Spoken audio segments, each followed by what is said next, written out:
Ayan guys, may ano na yan, may yelo na yan guys, oh. Purong-puro yan guys, walang halo. Oh, kita mo? Oh. Ayan. So, kukuha tayo ng isang baso. Kaya magawa nga, alas 4 kami. Wala pa naman kasukal-sukal eh. Bago pa lang eh. Kasukal dyan eh. Ayos pa eh. Pinawawal po kaya. Ayos pa naman eh. Kulang pa sa taba eh. Ah. Para yung huling latag, buo yan. Sa inyo, binahan akong kuhan.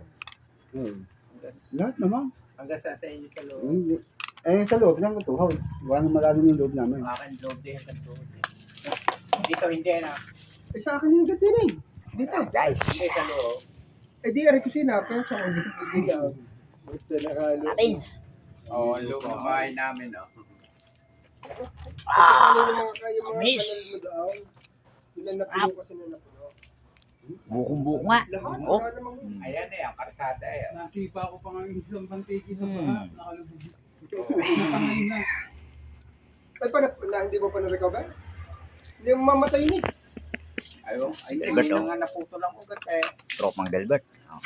Ha? Oh, ano masasabi mo Gilbert sa buko? Masarap. Masarap. Lasang buko.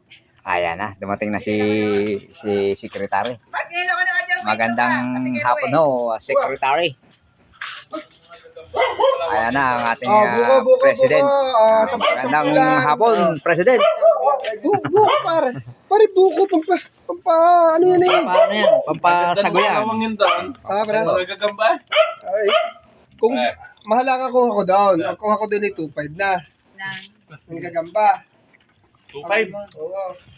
Ang lakaran nila yung 3.5. Ayan guys, dumating na yung ating mga kasama.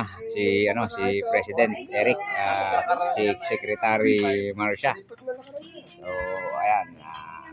Hintayin natin yung ibang mga kasama natin at on the window sila.